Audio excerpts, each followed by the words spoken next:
Assalamualaikum and good day to everyone. My name is Sadanajah binti Mak Sahabat Analisis Muhammad Kamal. My metric number is TB25077 from Faculty of Electrical and Electronic in Engineering Technology. This presentation is prepared for ESOP Prof. TS Dr. Muhammad Razali bin Daud for the subject BTE 2442 Maintenance Technology. The title of my presentation is Value of HVAC System to Maintain Cooling in Lecture Room. Today, I will present my root cause analysis report to covering the problem description, data collection, root cause identification, and corrective and preventive action.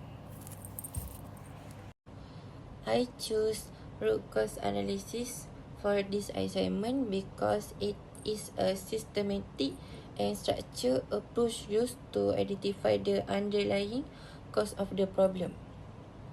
RCA focus on understanding why a problem occurs rather than only addressing the visible symptom. This method support logical analysis, effective decision making, and the development of practical solution to prevent similar issue from happening again in the future.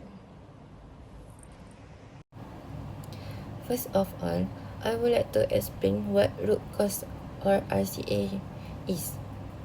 RCA is a systematic analysis method used to identify the actual root cause of a problem, not just a symptom. Dalam bahasa mudah, RCA ini dapat membantu kita menjawab persoalan why did this happen. In maintenance and facility, RCA is very important because it helps to prevent recurring failures, improve equipment performance, and ensure user comfort and safety. For example, when an air conditioning system is not cooling, RCA helps us to determine whether the issue is related to refrigerant, airflow, maintenance practice, or component failure. The selected topic for this RCA report is Value of HVAC System to Maintain Cooling in Lecture Room. Kajian ini memfokus kepada sistem HVAC di Lecture Room DPE. The system failed to provide adequate cooling even though the unit was switched on and operating normally. The issue is very critical because a comfortable lecture room environment is necessary for effective teaching and learning. Now, I will explain the failure event and observed symptom. During observation, the HVAC unit in lecture room DPE failed to cool the room even after 20 minutes of operation. The room temperature remained above 28 Celsius and the air coming from the vent was warm around 28 to 30 Celsius. Selain itu, airflow was weak. The blower produced abnormal noise and the compressor frequently turning off and off, which is known as short cycling. Thin is information was observed and on the evaporator pipes. A musty smell comes from the air ducts and the outdoor unit feels excessively very hot. This incident occurred on 5 December 2025 from 3 p.m. until 5 p.m. during a lecture attended by approximately 40 to 60 students. This failure caused discomfort to users and increased the risk of serious compressor damage. To understand the problem clearly, the 4W1H method was applied, which is what, when, where, who, and how. First is what. The HVAC system failed to cool the room, produces warm air, weak airflow, abnormal blower noise, compressor short cycling, evaporator itching, and musty odor. Second is when. The incident occurred on 5 December 2025 between 3 p.m. and 5 p.m. during an ongoing lecture session. 3 is where. The failure happened in Lecture Room DPE at Universiti Malaysia, Pahang, Al-Sultan, Abdullah. The outdoor unit was exposed to direct sunlight, which may increase the system thermal load. 4 is who. Individual involved include the lecturer, student attending the class, and the maintenance technician who inspected the unit. 5 is how. The system were identified through first, room and vent temperature measurement. 2. Video recording showing compressor short cycling. 3. Photograph of the evaporator coil and filter. 4. Visual inspection of the outdoor unit and feedback lecturer and maintenance personnel. Alright.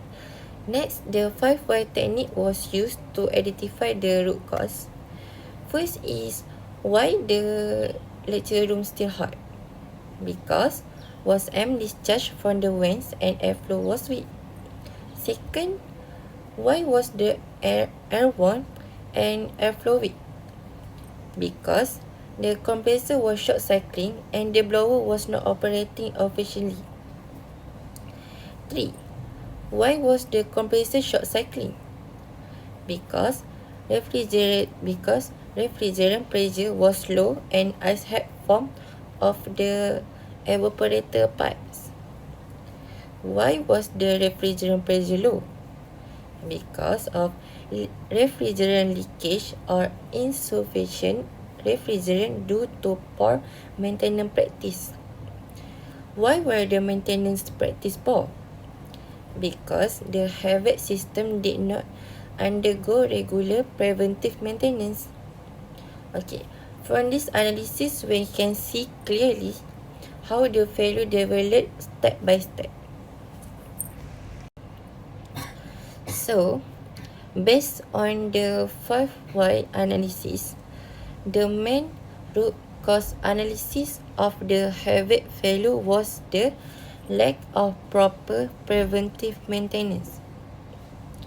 This results in refrigerant leakage, low system pressure, evaporator freezing, and compressor short cycling.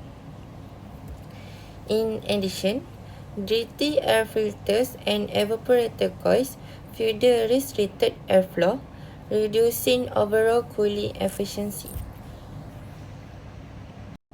So, to prevent the same issue from recurring, several corrective and preventive actions are very recommended. First, the HVAC system should be switched off before any maintenance work for safety purpose. Second, refrigerant level and leakage must be checked regularly. Third, air filter should be cleaned or replaced to ensure proper airflow. Fourth, evaporator and condenser coils should be cleaned to improve heat transfer efficiency. Fifth, the outdoor unit should be inspected and kept free from dust and obstruction. And finally, all maintenance activities must be properly documented to ensure consistent and scheduled servicing.